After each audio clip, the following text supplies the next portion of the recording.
A group of adventurers were about to take one of their biggest jobs in Kurthis. A behemoth had seemingly gone mad and was going on frequent rampages. The team was prepared for anything, even their brand new companion who was surprisingly good at tinkering. Some of them questioned his ability in a fight, but their leader assured the others they'd be more than useful.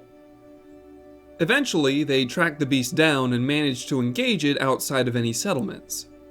But a behemoth's strength is overwhelming, even more so when they're enraged, as it bared down on the party with lethal force.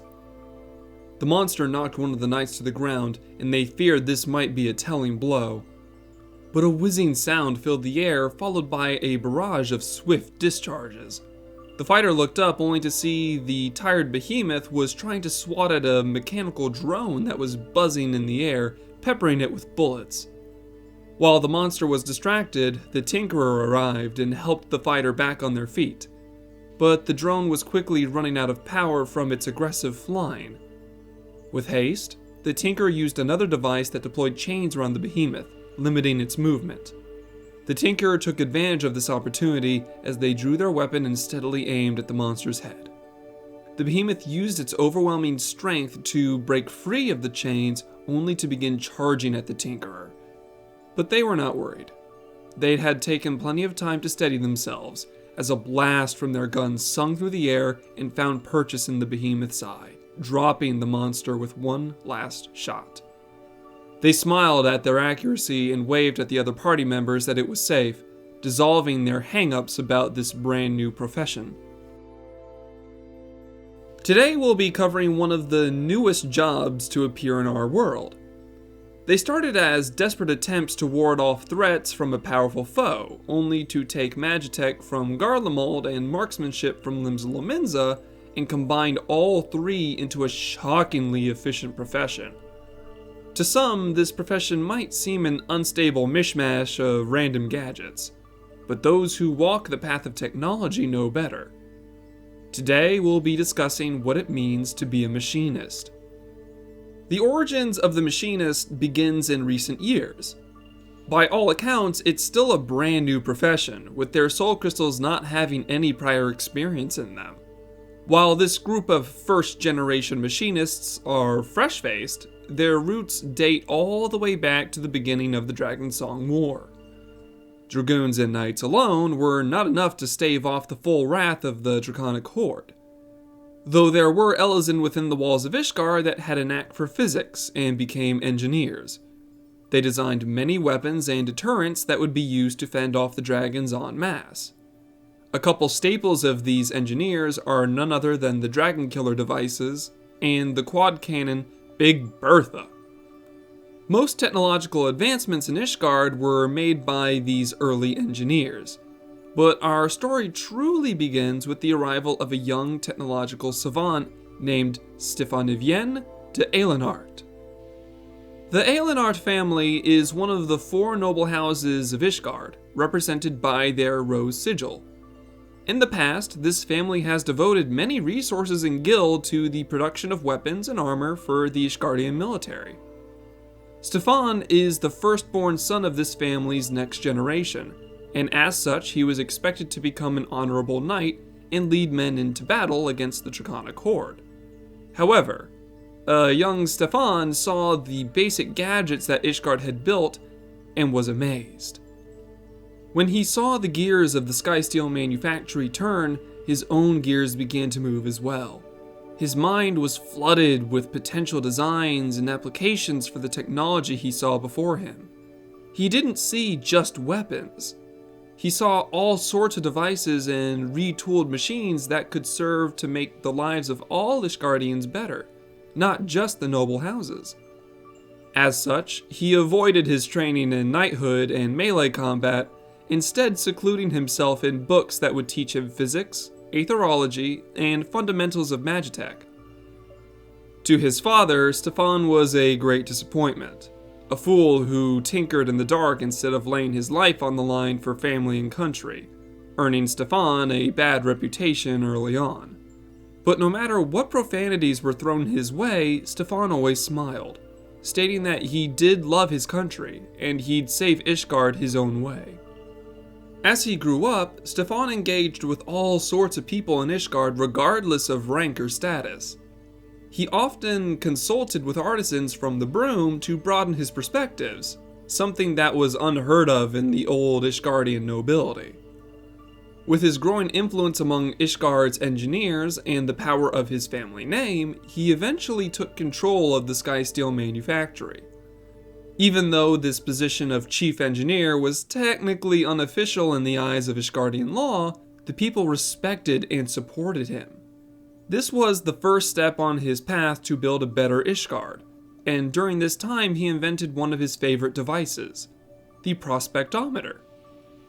The prospectometer is a seemingly random device that can measure the future potential of something. He would go to use this device to gauge the paths he was taking and how promising his prospects would be. When he settled on the idea of enlisting aid from other places outside of Ishgard to expand his knowledge even further, the prospectometer went berserk from the potential this decision had, convincing Stefan that this was the direction he needed to take. First, he got in touch with Garland Ironworks, a still new company created by Sid to spread the benefits of Garlean Magitech.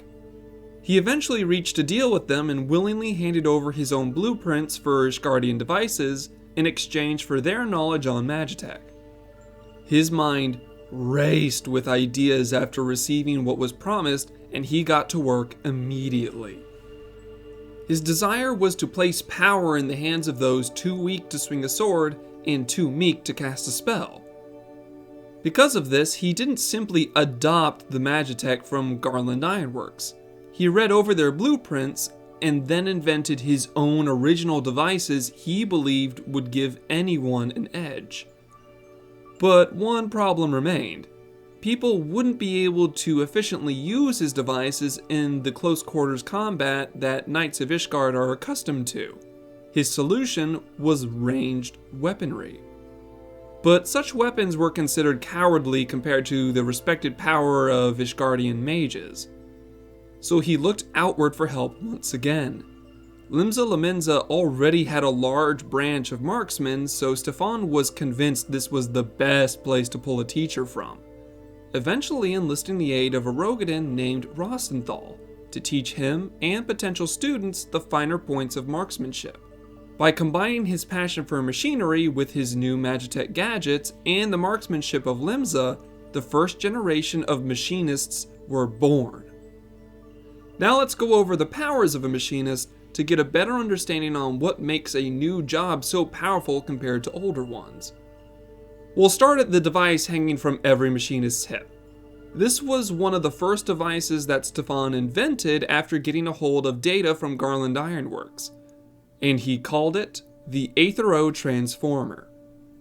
This brilliant little device absorbs safe and steady amounts of the carrier's personal aether and converts it into a lightning-aspected energy.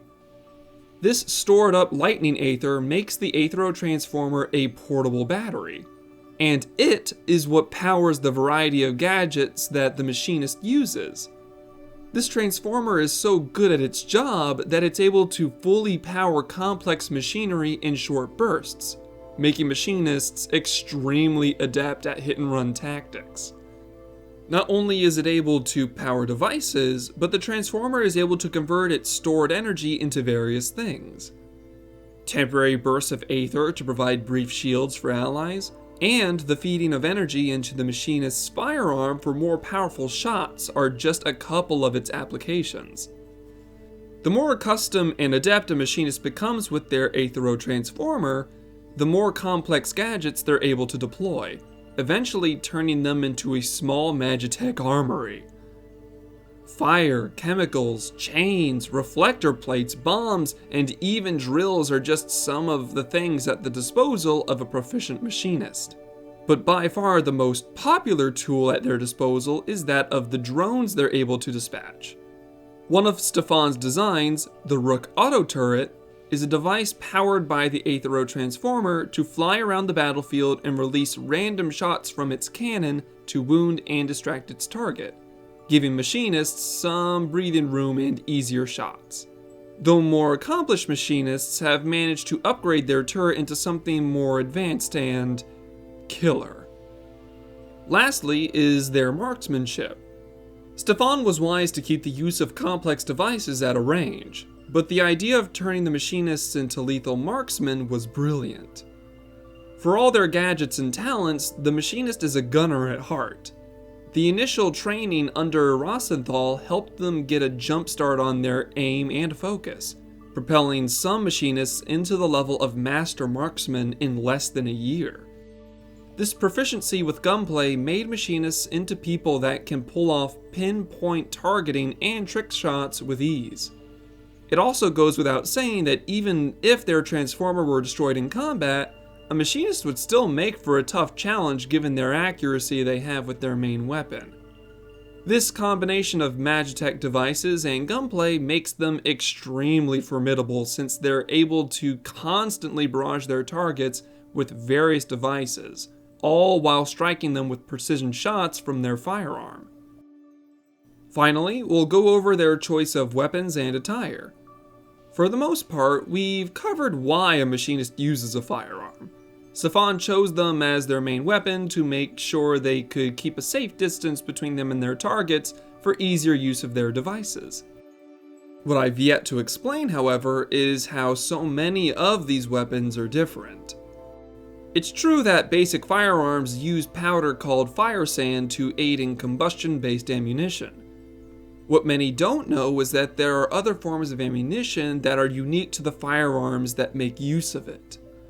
Weapons like the Ferdinand use pressurized cartridges from wind crystals to give its shots a more consistent discharge. Likewise, other firearms have been found using things like lightning crystals along the barrel to aid in accelerating the bullets. These various applications turn what would be simple discharges into armor-piercing rounds. Next, we'll discuss their attire. It's no secret that the machinists prefer lighter robes to make up for the weighty objects they tend to have on their person. That being said, Stefan actually created the original design for the first standard issue machinist outfit. Its design is such that the coat a machinist wears is able to house any small tools or objects they think they will need in order to make speedy repairs to their gear. Not only that, but some machinists have begun to house the items and equipment necessary to repair other random devices or machinery, making them handy engineers in a pinch. And that covers all the recent developments of this brand new profession to our star. It may be wet behind the ears, but the Machinists of Ishgard have risen to every challenge put against them and triumphed over all of them.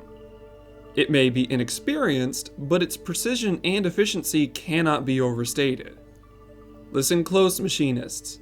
Stefan may have started you and many others down this new road, but it's up to you to show the world what the future holds when they're prepared to embrace change and aim for loftier targets. Good day! Thank you for staying to the end of my lesson. It's my hope that you found something new and interesting in between my ramblings. If you did, consider subscribing and liking this video. Doing that is the easiest way to tell me I'm doing a good job at feeding your thirst for knowledge. If there is a topic you'd love to learn more about that I've yet to cover, let me know in the comments and I'll see where my research takes me. I'd also encourage you to share what you learned here with your friends and adventuring companions, and if they're interested, bring them to the next assembly. I hope to see you and any other curious travelers in the next lecture. Till then, stay safe, my friends.